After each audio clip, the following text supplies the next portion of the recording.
ഈശോയിൽ ഏറ്റവും പ്രിയപ്പെട്ട ബഹുമാനപ്പെട്ട വികാരി മാത്യു ചന്ദ്രൻകുന്നേലച്ച, പ്രിയപ്പെട്ട നടത്തോടം അച്ഛ, പ്രിയപ്പെട്ട മറ്റ് പ്രിയപ്പെട്ട വൈദികരെ, മായ സഹോദരങ്ങളെ, ബഹുമാനപ്പെട്ട സിസ്റ്റേഴ്സ്, പ്രിയപ്പെട്ട കുഞ്ഞുമക്കളെ, നമ്മുടെ ഈ വലിയ ദേവാലയം നിറഞ്ഞ് ഇരുന്ന് പ്രാർത്ഥിക്കുകയാണ്. നമ്മുടെ പ്രിയപ്പെട്ട ശമാച്ചൻ സേവിയർ മുക്കുടിക്കാട്ടിന് വേണ്ടി പ്രാർത്ഥിക്കുവാനും അങ്ങനെ പ്രാർത്ഥിച്ച് ശമാച്ചനെ തിരുസഭയുടെ പുരോഹിതനായിട്ട് മാറ്റാനുമുള്ള വലിയൊരു സഭാത്മകമായ ശുശ്രൂഷയിലാണ്. അദ്ദേഹത്തിൻ്റെ മാതാപിതാക്കൾ ജോർജേട്ടനെയും റഷ്യാമ്മയെയും ഞാൻ പ്രത്യേകമായിട്ട് ഓർക്കുന്നു. സഹോദരി ജോസ്മി വല്യമ്മച്ചിയും പങ്കെടുക്കുമെന്നാണ് ബഹുമാനപ്പെട്ട സേവ്യറിനോട് പറഞ്ഞത്. സേവ്യർ നമ്മളുടെ മലബാർ സെമിനാരിയിൽ, കുന്നോത്ത് സെമിനാരിയിൽ വൈദിക പരിശീലനം നേടിയ ആളാണ്. അവിടുത്തെ രണ്ടച്ഛന്മാരാണ് ആർച്ച് ഈ ശുശ്രൂഷയിൽ പങ്കെടുക്കുന്നത്. രണ്ടുപേരൂടെ പഠിപ്പിക്കുകയാണ്. കിങ്സ്റ്റൺ അച്ഛൻ നമ്മുടെ ഈ ഇടവക്കാരൻ തന്നെയാണ്. മലബാർ സെമിനാരി, കുന്നോത്ത് സെമിനാരി വളരെ പ്രാധാന്യമർഹിക്കുന്ന ഒരു പരിശീലന കേന്ദ്രമാണ്. കുടിയേറ്റ നസ്രാണികളുടെ കേന്ദ്രമായ തലശ്ശേരി അതിരൂപതയ്ക്കുള്ളിലാണ്, ഇരുട്ടിക്കടുത്താണ് സെമിനാരി. അതുകൊണ്ട് വലിയ പ്രാധാന്യം ആ സെമിനാരിക്കുണ്ട്. നമ്മളുടെ അച്ഛന്മാർ രണ്ടുപേരും അവിടെ പഠിപ്പിച്ച് നമ്മുടെ കുട്ടികളെ വളർത്തുന്നു എന്നതിലെനിക്കും വലിയ സന്തോഷമുണ്ട്. ശമാച്ചൻ പഠനകാലത്ത് നല്ല ബൗദ്ധിക നിലവാരം പുലർത്തി വളരെ മുമ്പിൽ നിൽക്കുന്ന മാർക്കുകൾ അദ്ദേഹം സ്കോർ ചെയ്തു. അദ്ദേഹത്തിൻ്റെ പഠനത്തിൽ അൽമായരെക്കുറിച്ചും സഭയുടെ ഹൈറാർക്കിയെക്കുറിച്ചുമൊക്കെയുള്ള പ്രത്യേക താല്പര്യങ്ങൾ ഉണ്ടായിരുന്നു. നല്ല ചരിത്രബോധമുള്ള ശമാച്ചനാണ്. നല്ലൊരു ലീഡറാണ്. ക്ലാസ്സിൽ പഠിപ്പിക്കുന്ന കാര്യങ്ങൾ വിലയിരുത്താൻ അദ്ദേഹത്തിന് കഴിവുണ്ട്. ഒരിക്കലും അസുഖം ബാധിച്ച് ക്ലാസ്സിൽ നിന്ന് മാറി നിന്നിട്ടില്ല. നന്നായിട്ട് വായിക്കുന്ന ഒരു ശമാച്ചനാണ്. തിരുവചനങ്ങൾ ധാരാളം കാണാതെ പഠിച്ച് മനസ്സിൽ കൊണ്ടു നടക്കുന്ന വ്യക്തിയാണ്. നല്ല കാർഷിക പാരമ്പര്യമുള്ള കുടുംബത്തിൽ നിന്നാണ് അദ്ദേഹം വന്നത്. കടുത്തുരുത്തിയും വലിയ പ്രാധാന്യമുള്ള സ്ഥലമാണ്. ശമാച്ചൻ സെമിനാരിയിൽ ചേരുന്നതിന് മുമ്പ് ഇവിടെ വിശ്വാസ പരിശീലനത്തിൻ്റെ അധ്യാപകനായിരുന്നു. അദ്ദേഹം MSc ബിരുദധാരിയാണ്. മന്നാനം കോളേജിൽ നിന്ന് പഠിച്ചു. കുറേ നാൾ ആ മേഖലയിൽ അദ്ദേഹം പഠിപ്പിക്കുകയും ചെയ്തു. അങ്ങനെ വളരെ വ്യത്യസ്തനായ ഒരു ആളായിട്ടാണ് അദ്ദേഹം വൈദിക പരിശീലനത്തിലേക്ക് കടന്നു വന്നതും ഇപ്പോൾ ഏറ്റവും ശ്രദ്ധേയമായ രീതിയിൽ അത് പൂർത്തീകരിച്ചതുമെല്ലാം. അദ്ദേഹത്തിൻ്റെ പ്രത്യക്ഷൻ എനിക്ക് തന്ന റിപ്പോർട്ടിൻ്റെ ചുരുക്കം ചില കാര്യങ്ങളാണ് ഞാനിവിടെ നിങ്ങളോട് ആമുഖത്തിൽ പറഞ്ഞത്. കടുത്തുരുത്തി നമുക്കെല്ലാവർക്കും വളരെ പ്രിയപ്പെട്ട ഒരു സ്ഥലമാണ്. ഇവിടെ വൈദിക പരിശീലന കേന്ദ്രമായിട്ട് മൽപ്പാനേറ്റായിട്ട് പ്രവർത്തിച്ചിട്ടുണ്ട്. അല്ലാതെ തന്നെയും മറ്റൊരു സെമിനാരി ഉണ്ടായിരുന്നു. ജിയോഗ്രഫിക്കലായിട്ടും കടുത്തുരുത്തിക്ക് വലിയ പ്രാധാന്യമുണ്ട്. അറേബ്യൻ കടൽ തീരത്തുള്ള ഒരു ജനവാസ കേന്ദ്രമായിരുന്നു ഒരു നാളിൽ ഈ കടുത്തുരുത്തി. പിന്നീട് കടൽ ഇറങ്ങിപ്പോവുകയും കടലിൽ തുരുത്തുമായിട്ട് അവശേഷിച്ച മറ്റൊരു പോർട്ടാണ് ഇന്നത്തെ കടുത്തുരുത്തി. സിന്ധു തീരം എന്ന് ചരിത്രത്തിൽ ഇത് അറിയപ്പെടുന്നു. വലിയൊരു മാർക്കറ്റ് ഹബ്ബായിരുന്നു. വിദേശികളും സ്വദേശികളുമായിട്ടുള്ള ധാരാളം ആളുകൾ, പ്രത്യേകിച്ച് പോർച്ചുഗീസുകാർ ഇവിടെ കുരുമുളക് വ്യാപാരത്തിന് വേണ്ടി എത്തിയിരുന്നു. പിമെൻറ്റോ എന്നാണ് കുരുമുളകിന് പോർച്ചുഗീസ് ഭാഷയിൽ പറയുന്നത്. അങ്ങനെ വലിയൊരു പെപ്പർ കിങ്ഡമായിട്ട് വാണിരുന്ന ഒരു രാജ്യം തന്നെയായിരുന്നു ഈ കടുത്തുരുത്തി. വടക്കങ്കൂർ രാജാക്കന്മാരുടെ ഭരണകേന്ദ്രമായിരുന്നു. ഗുബയായുടെ ജൊർണാദ പുസ്തകത്തിൽ കടുത്തുരുത്തിയെക്കുറിച്ച് ധാരാളം കാര്യങ്ങൾ പറയുന്നുണ്ട്. അതിൽ കടുത്തുരുത്തിയെ പേര് വിളിച്ചിരിക്കുന്നത് ഖർത്തൂർത്തെ എന്നാണ്. പോർച്ചുഗീസും കൂടെ കൂട്ടി അവർക്ക് മനസ്സിലാകുന്ന അവരുടെ മാതൃഭാഷയിൽ എഴുതിയിരിക്കുന്ന പുസ്തകമാണ്.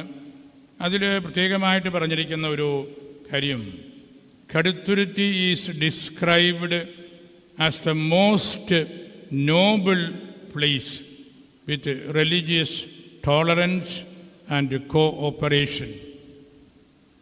ഏറ്റവും നല്ല നോബിളായിട്ടുള്ള കുലീനത്വമുള്ള ഒരു പട്ടണമാണ് കടുത്തുരുത്തി. നസ്രാണികളുടെ കേന്ദ്രമാണ്, വ്യാപാരികളുടെ കേന്ദ്രമാണ്. അവരുടെ നല്ല ടോളറൻസ്, അങ്ങോട്ടും ഇങ്ങോട്ടുമുള്ള പരിഗണന, ഇതര മതസ്ഥരോടുള്ള അവരുടെ താല്പര്യം എല്ലാം ആ പുസ്തകത്തിൻ്റെ പ്രതിപാദ്യ വിഷയമാണ്. 17-ാം നൂറ്റാണ്ടിലെ കടവിൽ ചാണ്ടി കത്തനാർ നമ്മളുടെ ഈ ദേശത്തുകാരനാണ്. വലിയ സുറിയാനി പണ്ഡിതനായിരുന്നു, ജെസ്വീറ്റ് പ്രീസ്റ്റായിരുന്നു. അലക്സാണ്ടർ ഓഫ് ദ പോർട്ട്, കടവിൽ ചാണ്ടി, അതാണ് അലക്സാണ്ടർ ഓഫ് ദ പോർട്ട്. അദ്ദേഹം എഴുതിയതുപോലെ സുറിയാനി നമ്മളുടെ ഈ നസ്രാണി സഭയിൽ നിന്ന് ആർക്കും എഴുതുവാനായിട്ട് സാധിച്ചിട്ടില്ല. അദ്ദേഹത്തിൻ്റെ ഗ്രന്ഥങ്ങളുടെ വലിയൊരു പങ്ക് മന്നാനം ലൈബ്രറിയിലും അവരുടെ ആർക്കൈവ്സിലുമുണ്ട്. ചാണ്ടി അച്ഛൻ തന്നെ അദ്ദേഹത്തെ വിശേഷിപ്പിച്ചിരുന്നത് അലക്സാന്ദ്രോസ് ഹെന്തുവായ, അലക്സാന്ദ്രോസ് മെമായ. സുറിയാനിയും ഗ്രീക്കും ഒക്കെ കൂടെ കടവിൽ എന്ന പേര് കിട്ടത്തക്ക രീതിയിൽ അദ്ദേഹം തന്നെ എഴുതിയതാണ്. അങ്ങനെ വലിയ ചരിത്രം നമുക്കെല്ലാ വിധത്തിലുമുണ്ട്. നമ്മുടെ സഭയിൽ തന്നെ പ്രഗത്ഭരായ അനേകം വൈദികർക്ക് ജന്മം കൊടുത്ത സ്ഥലമാണിത്. മോൺസിഞ്ഞോർ വഞ്ചിപ്പിരക്കൽ കുരീച്ചൻ പ്രഭാതൂർ സെമിനാരിയുടെ റക്ടറും ശില്പിയുമായിരുന്നു. അതുപോലെ പുത്തമ്പര മെൽപ്പാനച്ചൻ ദീർഘമായ ഒരു കാലഘട്ടം മംഗലപ്പുഴ സെമിനാരിയിൽ പഠിക്കുകയും അവിടെ പഠിപ്പിക്കുകയും ചെയ്തുകൊണ്ടിരുന്നയാളാണ്. അങ്ങനെ ആ പരമ്പരയിലാണ് ഇവിടെ ഇന്ന് നമ്മൾ സേവ്യർ ദേശമാശന് തിരുപ്പട്ടം നൽകുന്നത്. ചരിത്രത്തിൻ്റെയും പരിപാവനമായ രാജ്യസ്നേഹത്തിൻ്റെയും വളരെ തുറന്ന വിശാല മനസ്സിൻ്റെയും എല്ലാം ഒരു സ്ഥലമാണിത് എന്ന് ചരിത്രത്തിൽ നിന്ന് നമ്മൾ മനസ്സിലാക്കുന്നു. നമുക്ക് അഭിമാനമുണ്ട്, ഈ കടുത്തുരുത്തി ഇത്രമാത്രം ലോക ശ്രദ്ധ പിടിച്ചു പറ്റിയ ഒരു സ്ഥലമാണല്ലോ എന്ന് ഓർക്കുമ്പോൾ.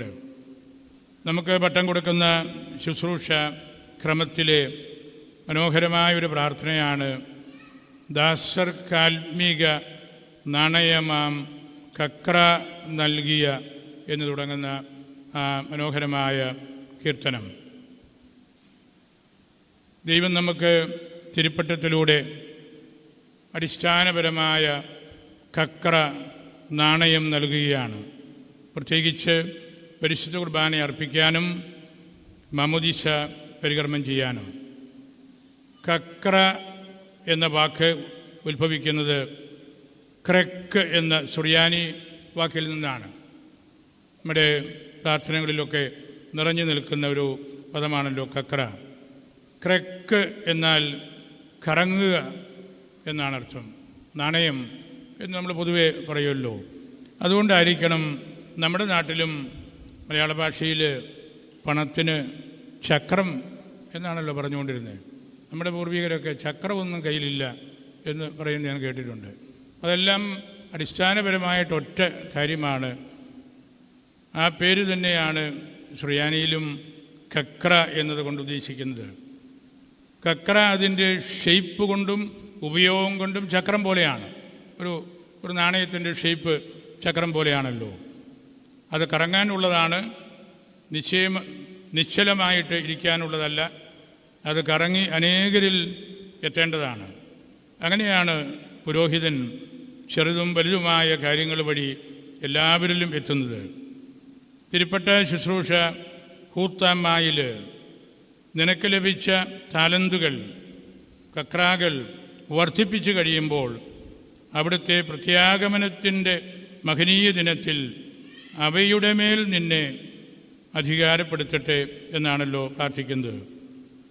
പൗരോഹിത്യത്തിൽ മെത്രാൻ്റെ കരങ്ങൾ വഴി ലഭിക്കുന്നത് ആധ്യാത്മിക ശുശ്രൂഷയുടെ നാണയങ്ങളാണ്. അത് ദൈവജനത്തിനു വേണ്ടി വ്യാപാരം ചെയ്യാൻ വേണ്ടിയാണ്. ഉപയോഗിക്കും തോറും വർദ്ധിക്കുന്ന നാണയങ്ങളാണത്. ഉദാശകൾ പരികർമ്മം ചെയ്യാൻ ഒരു പുരോഹിതനെ അല്ലാതെ മറ്റാർക്കും സഭയ്ക്ക് നിശ്ചയിക്കാനില്ല.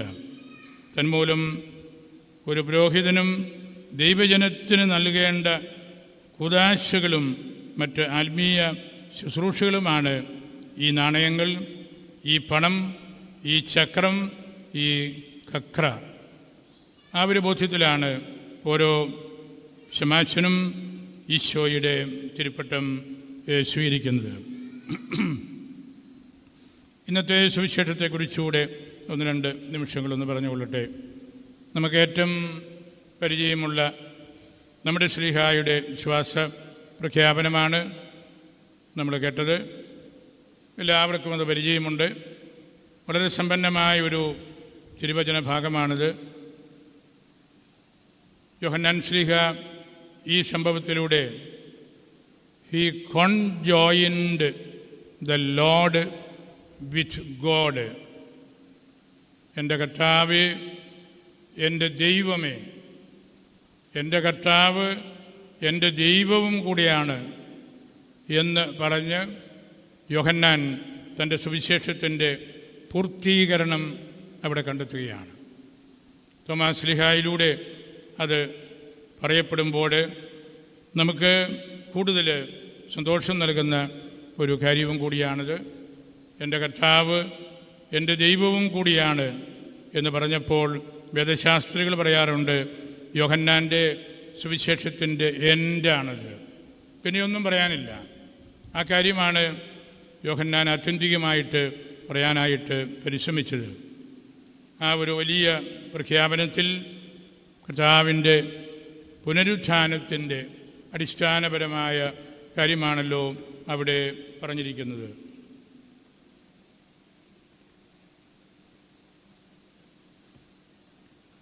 ആ സംഭവത്തിലൂടെ തോമ നമുക്ക് നൽകുന്ന വലിയൊരു ദൈവശാസ്ത്രമുണ്ട്. There is neither a Christless church nor a churchless Christ. ഈശോയില്ലാതെ സഭയില്ല, സഭയില്ലാതെ ഈശോയെക്കുറിച്ച് പറയാനും നമുക്ക് മാർഗങ്ങളില്ല, അവസരമില്ല. അതുകൊണ്ട് ഏറ്റവും സംശുദ്ധമായ പൂർണ്ണമായ ഒരു വിശ്വാസ പ്രഘോഷണം നടത്തിയ ശ്ലീഹ മുൻകൂട്ടി തന്നെ അദ്ദേഹം രക്തസാക്ഷിത്വം വരിച്ചവനാണ്. നമുക്കും അവനോട് കൂടെ പോയി മരിക്കാം എന്ന് പറഞ്ഞപ്പോഴും അതുതന്നെയാണ്. അങ്ങനെ ദൈവശാസ്ത്രം, ഈശോയുടെ ഉത്ഥാനം, ഈശോയെക്കുറിച്ചുള്ള പ്രബോധനം, സഭയെക്കുറിച്ചുള്ള കാഴ്ചപ്പാട് എല്ലാം ഈ ശ്ലീഹായുടെ ഈ പ്രഖ്യാപനത്തിൽ ഉണ്ട് എന്ന് നമ്മൾ തിരിച്ചറിയുന്നു. അങ്ങനെ ഈ തോമ ഇവൻ്റ്, ശ്ലീഹായെക്കുറിച്ചുള്ള ഈ സുവിശേഷ വിവരണം, അത് ക്രൈസ്റ്റ് ഇവൻ്റാണ്. അത് വലിയൊരു എക്ലേഷ്യൽ ഇവൻ്റാണ്. അതൊരു ക്രേഡൽ ഇവൻ്റാണ്. വലിയൊരു വിശ്വാസ പ്രഖ്യാപനം കൂടിയാണ്. ഇന്നത്തെ സുവിശേഷത്തിൻ്റെ അവസാനം നമ്മൾ കേട്ടല്ലോ, ഈ കാര്യങ്ങളെല്ലാം എഴുതപ്പെട്ടത് നിങ്ങൾ വിശ്വസിക്കുന്നതിന് വേണ്ടിയാണ്. നിങ്ങൾക്ക് ഉപേക്ഷിച്ച് കളയാനോ നിങ്ങളുടെ ഇഷ്ടം പോലെ വ്യാഖ്യാനിക്കാനോ അല്ല. ഇത് എഴുതപ്പെട്ടിരിക്കുന്നത് വിശ്വസിക്കാൻ വേണ്ടിയാണ്. ഇൻ്റർപ്രറ്റ് ചെയ്ത് അതിൻ്റെ സാന്നിധ്യം എടുത്ത് കളയാൻ വേണ്ടിയല്ല. ആ ഒരു വലിയ സന്ദേശം കൂടെ അദ്ദേഹം തരുമ്പോഴാണ് ആ സുവിശേഷത്തിൻ്റെ പൂർത്തീകരണം നമ്മൾ കാണുന്നത്. അവിടെ കർത്താവ് പറയുന്ന ഒരു കാര്യം, കാണാതെ വിശ്വസിച്ചവർ ഭാഗ്യവാന്മാർ. എനിക്ക് തോന്നുന്നത് യോഹന്നാൻ തന്നെ അദ്ദേഹത്തിൻ്റെ ഒരു അനുഭവത്തിലേക്ക് നമ്മളെ കൊണ്ടുപോവുകയാണ്.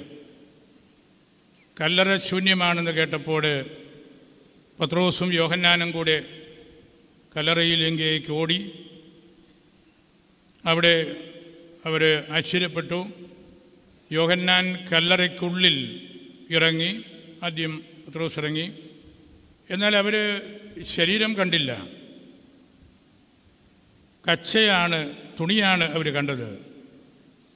അവർ കർത്താവിനെ പൊതിഞ്ഞ കച്ച തുണി അവിടെ കിടക്കുന്നത് കണ്ടു. എന്നിട്ട് ഉടനെ തിരുവചനം പറയുകയാണ്, he saw and he believed. എന്താണ് കണ്ടത്? ഉദ്ധാനം ചെയ്തിരിക്കുന്ന ഈശോയെയല്ല, he saw and he believed. കാണാതെ വിശ്വസിച്ച പ്രമുഖനായ ഒരു ശിഷ്യൻ യോഹന്നാനാണ്.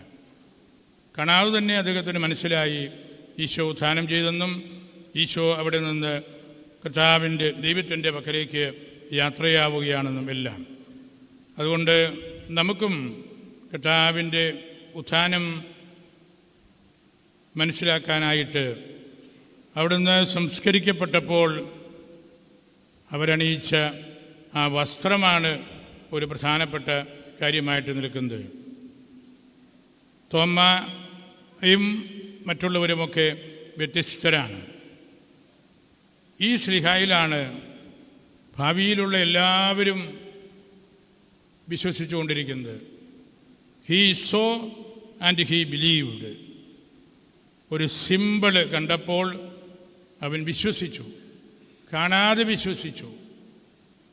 ലോകാവസാനം വരെയുള്ള എല്ലാ വിശ്വാസികൾക്കും ഒരു മാതൃകയായിട്ട് വാസ്തവത്തിൽ അവിടെ യോഹന്നാൻ നിൽക്കുകയാണ്. അതിന് ദൈവശാസ്ത്രപരമായിട്ടുള്ള ഒരു വലിയ അംഗീകാരമാണ് തോമാസ് ശ്ലീഹ നൽകുന്നത്. അതുപോലെ ഒരു തിരുവചനം പറയാൻ മറ്റാർക്കും ശിഷ്യന്മാർക്ക് സാധിച്ചിട്ടില്ല.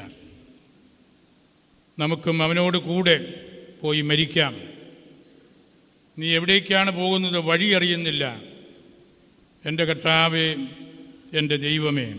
ഈ 3 സംഭവങ്ങൾ വഴി കർത്താവിൻ്റെ സമ്പൂർണമായൊരു വ്യക്തിത്വം യോഹന്നാൻ സുവിശേഷകൻ നമുക്ക് നൽകുകയാണ്. ഒരച്ഛൻ നിരന്തരമായിട്ട് പ്രഘോഷിക്കേണ്ട കാര്യം ഇതുതന്നെയാണ്. ഒരു വൈദികന് ഈ പ്രഘോഷണത്തിൽ നിന്ന് ഒരിക്കലും മാറി നിൽക്കാൻ സാധ്യമല്ല.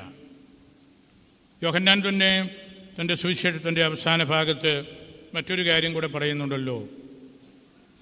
ഒരുപാട് വർഷങ്ങൾ നമ്മൾ സ്വയം തീരുമാനമെടുത്ത് അരമുറുക്കി വളരെ ആക്റ്റീവായിട്ട് എല്ലാ സ്ഥലത്തും ഓടിയെത്തി ജോലി ചെയ്യുന്നവരാണ്.